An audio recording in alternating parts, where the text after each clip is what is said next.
آج ہم بات کرنے جا رہے ہیں اسلام کے سپہ سالار حضرت خالد بن ولید رضی اللہ عنہ کے بارے میں۔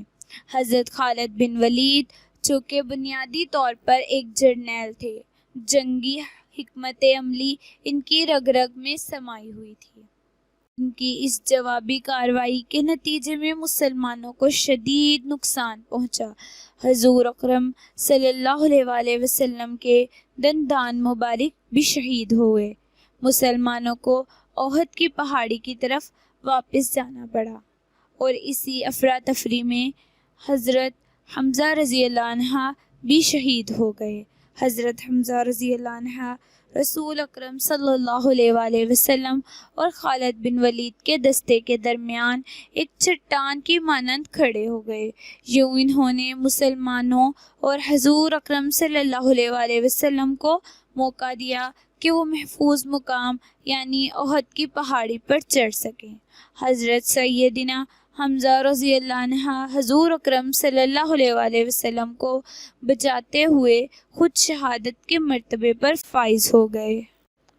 حضرت خالد بن ولید رضی اللہ عنہ کے قبول اسلام سے قبل بھی حضور اکرم صلی اللہ علیہ وآلہ وسلم ان کو بہت پسند کرتے تھے۔ جب حضور اکرم صلی اللہ علیہ وآلہ وسلم کے سامنے جناب خالد کی تعریف کی جاتی تھی تو حضور اکرم صلی اللہ علیہ وآلہ وسلم فرمایا کرتے تھے کہ یہ خصوصیات جس شخص میں ہوں گی وہ ضرور اسلام قبول کرے گا۔ جس طرح آپ صلی اللہ علیہ وآلہ وسلم نے سیدنا عمر بن خطاب رضی اللہ عنہ کے بارے میں قبول اسلام کی دعا فرمائی تھی، اس طرح خالد رضی اللہ عنہ کے بارے میں بھی حضور اکرم صلی اللہ علیہ وآلہ وسلم کی خواہش تھی کہ وہ اسلام قبول کرے، کیونکہ ان صلاحیتوں کے حامل مجاہد، جنگجو اور جان باز کی اسلام کو اشد ضرورت تھی۔ آخر یہی ہوا کہ 8 ہجری میں فتح مکہ سے پہلے حضرت خالد بن ولید، حضرت عمر بن عثام اور حضرت عثمان بن طلحہ رضی اللہ عنہ حضور اکرم صلی اللہ علیہ وآلہ وسلم کے پاس تشریف لائے اور اسلام حضرت خالد بن ولید، حضرت عمر بن عثام اور حضرت عثمان بن طلحہ رضی اللہ عنہ حضور اکرم صلی اللہ علیہ وآلہ وسلم کے پاس تشریف لائے اور اسلام قبول کر لیا۔ تب حضور اکرم صلی اللہ علیہ وآلہ وسلم نے بہت خوشی کے ساتھ فرمایا کہ اے لوگو، مکہ نے اپنے جگر گوشے تمہارے دامن میں ڈال دیے ہیں۔ قبول اسلام کے بعد سیدنا خالد رضی اللہ عنہ پر حضور اکرم صلی اللہ علیہ وآلہ وسلم نے خاص نگاہ کرم فرمائی اور آپ کو سیف اللہ کا خطاب عطا فرمایا۔ یہ صرف ایک خطاب ہی نہیں بلکہ اس کے دنیا کے تمام روحانی و باطنی قوتیں بھی اس سپہ سالار کو عطا کر دی گئی تھیں۔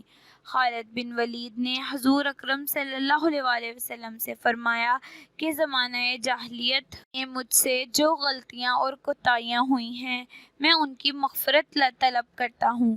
حضور اکرم صلی اللہ علیہ وآلہ وسلم نے ان کو بشارت دی کہ تمہارے پچھلے سارے گناہ معاف کر دیے گئے ہیں۔ اس کے بعد خالد رضی اللہ عنہ نے عہد کیا کہ اب ان کی تلوار حضور اکرم صلی اللہ علیہ وآلہ وسلم کی ہم رکابی میں ہی بے نیام رہے گی اور وہ دنیا کی سربلندی کے لیے ہی جہاد کریں گے، اور اس میں کوئی شبہ نہیں کہ پھر انہوں نے سیف اللہ ہونے کا حق ادا کر دیا۔ حضرت خالد بن ولید نے حضور اکرم صلی اللہ علیہ وآلہ وسلم کے حکم اور اجازت سے لڑے۔ ان میں ایک جنگ موطا بھی تھی۔ جنگ موطا کے بارے میں ایک اہم بات یہ ہے کہ حضرت زید بن حارث نے اس لشکر کی قیادت کی تو حضور اکرم صلی اللہ علیہ وآلہ وسلم نے پہلے ہی بشارت دے دی تھی کہ اگر زید شہید ہو جائے تو جعفر علم سنبھال لے۔ حضرت خالد بن ولید رضی اللہ عنہ نے حضور اکرم صلی اللہ علیہ وآلہ وسلم کی اجازت اور حکم سے لڑے۔ ان میں ایک جنگ موطا بھی تھی۔ جنگ موطا کے بارے میں ایک اہم بات یہ ہے کہ حضرت زید بن حارث نے اس لشکر کی قیادت کی تھی تو حضور اکرم صلی اللہ علیہ وآلہ وسلم نے پہلے ہی بشارت دے دی تھی کہ اگر زید شہید ہو جائے تو جعفر علم سنبھال لے۔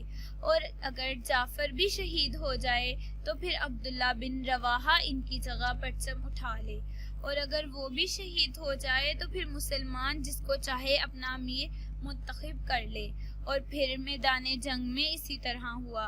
حضرت زید رضی اللہ عنہ اور حضرت جعفر رضی اللہ عنہ کی شہادت کے بعد بالآخر سیدنا خالد نے مسلمان فوج کی قیادت سنبھالی، اور ایک انتہائی مشکل صورتحال میں انہوں نے 21 ہجری کی ایک غمناک رات تھی جب حمص شہر میں بستر مرگ پر لیٹے ہوئے دنیا کے سب سے عظیم سپہ سالار اور فاتح حسرت و ایاس کی تصویر بنے کہہ رہے تھے، اللہ گواہ ہے کہ میں نے 100 سے زیادہ جنگوں میں شرکت کی، میرے جسم کا کوئی حصہ ایسا نہیں جہاں تیر کے نشان اور نیزے کے گھاؤ نہ ہو، مگر ہائے افسوس کہ آج میں میدان کربلا کے بجائے بستر پر مر رہا ہوں۔